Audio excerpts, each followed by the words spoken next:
જય શ્રી કૃષ્ણ મિત્રો, હું આશાબેન પટેલ અમારી ગુજ્જુ લેડીઝ ચેનલમાં તમારું સ્વાગત કરું છું. મિત્રો, આજે હું ઘી બનાવવાની છું, તો એનો વિડીયો પણ હું તમારી જોડે શેર કરીશ. તો ચાલો મિત્રો, આજે આપણે ઘી કઈ રીતે બનાવવાનું એ હું તમને બતાવું. તમે કોઈ દિવસ નહીં બનાવ્યું હોય તો પણ એકદમ સરસ દાણેદાર ઘી બનશે. એના માટે જુઓ, આ માખણ છે. આ માખણને આપણે ગરમ કરી લેવાનું છે. મિત્રો જુઓ, આ માખણને આપણે ગરમ કરી લઈશું. મિત્રો, તમે કોઈ દિવસ ઘી નહીં બનાવ્યું હોય તો પણ એટલું સરસ ઘી બનશે. મને આજે થયું કે મારા મિત્રો જોડે ઘી બનાવવાની રેસીપી પણ હું શેર કરું. મિત્રો, તમે ક્યાંથી મારા વિડીયો જુઓ છો એ કોમેન્ટમાં ચોક્કસ કહેજો. મિત્રો જુઓ, હવે આપણું આ ઘી એકદમ સરસ રીતે આ માખણ ઓગળી ગયું છે. તો આપણે ગેસ બંધ કરી અને આપણે એને બીજી તપેલીમાં ગાળી લઈશું.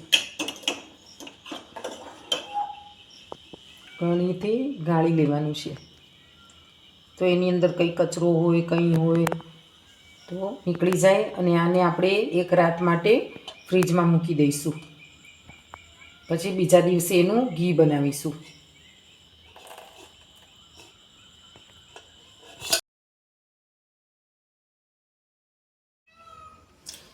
મિત્રો જુઓ, આપણે આ એક નાઇટ માટે ઘીને આ માખણને આપણે મૂકી દીધું હતું ગરમ કરીને ઠંડુ પાડીને ફ્રીજમાં.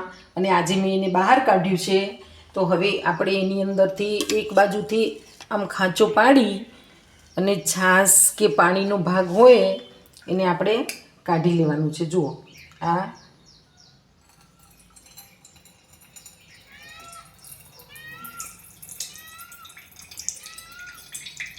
છાશ ને પાણીનો ભાગ નીકળે છે.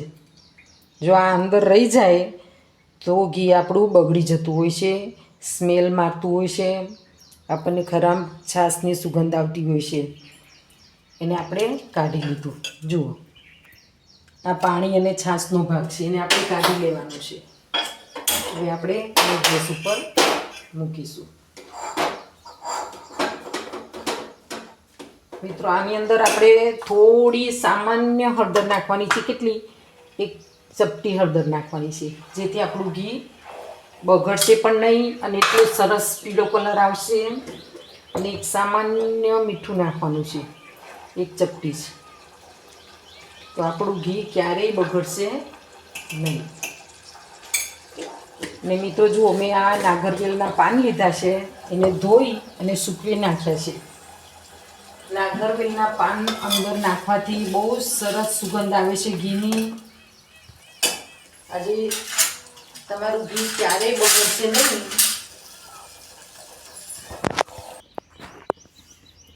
આપણે એના દાંડલા છે, આ પાનના, એ દાંડલાને આપણે આવી રીતે કટ કરી લઈશું.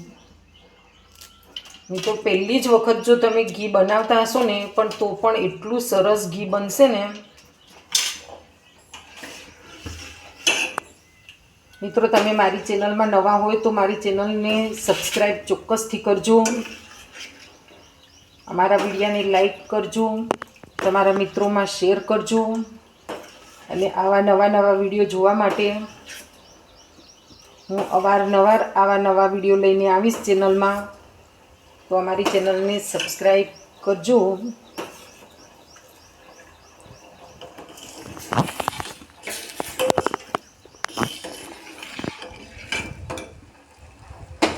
એટલું સરસ દાણાદાર ઘી થશે ને. તમે પહેલી જ વખત મિત્રો બનાવતા હશો તોય પણ તમને બહુ જ સરસ ઘી બનીને તૈયાર થશે. તમે આનો સ્ટોક કરીને રાખશો તો પણ નહીં બગડે ઘી. અને નાગરવેલના પાન નાખવાથી ઘીમાં બહુ જ સરસ સુગંધ આવે છે.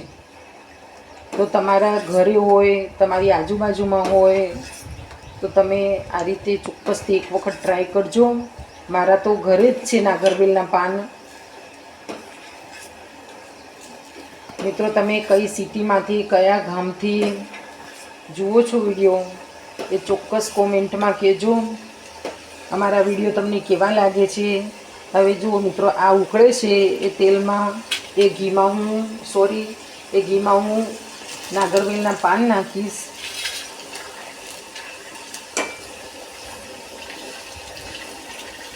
હવે આપણે એને સરસ રીતે આ રીતે હલાવતા રહેવાનું છે.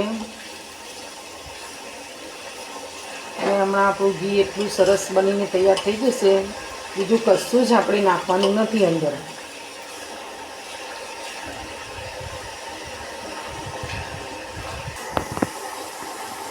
મિત્રો થોડી વાર આપણો ગેસ ધીમો કરી અને એની જાતે પણ આવી રીતે આમ થોડી વાર ઉકળવા દેવાનું છે.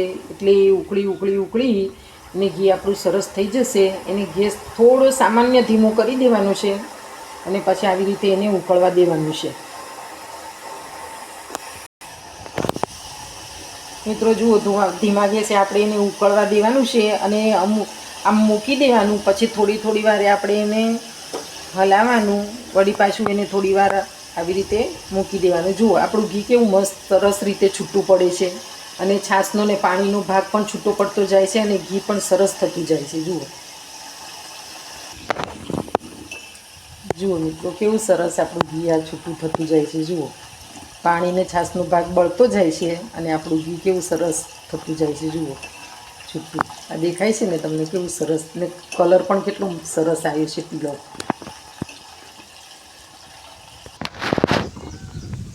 જુઓ મિત્રો, હવે આ ઉપર કેવા પરપોટા થાય છે કે આપણું ઘી તૈયાર થઈ ગયું છે. જુઓ, આ ઉપર આવા પરપોટા થાય એટલે સમજી લેવાનું કે આપણું ઘી તૈયાર થઈ ગયું છે. જુઓ, જો આ પરપોટા થાય છે ને, અને કેવું કાચ જેવું થઈ ગયું છે. જુઓ, તો આપણે આ ઘીને હવે ગેસ બંધ કરી અને થોડી વાર ઠંડુ પડવા દઈશું. ઘી રાખ્યું હતું આપણે ઠંડુ થવા માટે. હવે ઠંડુ થઈ ગયું છે તો આપણે એને આવી એક કાચની બરણીમાં ભરી દઈશું. જુઓ મિત્રો, કેટલું સરસ આપણું ઘી તૈયાર થઈ ગયું છે.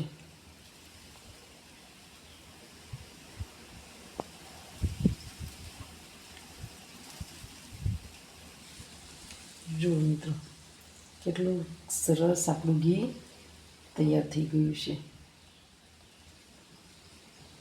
તમે પણ મિત્રો આવી રીતે ચોક્કસ ટ્રાય કરજો.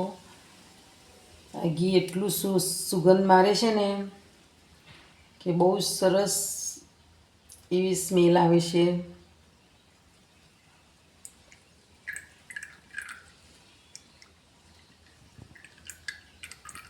જુઓ કેટલું સરસ તૈયાર થઈ ગયું આપણું ઘી.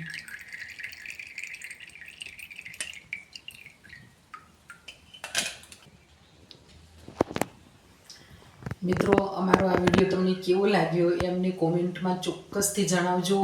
અને જે મિત્રોએ અમારી ચેનલને સબસ્ક્રાઈબ કરી છે એ મિત્રોનો ખૂબ ખૂબ હું આભાર માનું છું. અને જે મિત્રોએ અમારી ચેનલને સબસ્ક્રાઈબ નથી કરી એ મિત્રોને હું રિક્વેસ્ટ કરું છું કે અમારી ચેનલને આવા નવા વિડીયો જોવા માટે અમારી ચેનલને સબસ્ક્રાઈબ કરો. અમારા વિડીયોને બને તેટલા શેર કરો અને કોમેન્ટ કરવાનું મિત્રો ના ભૂલતા. જય શ્રી કૃષ્ણ.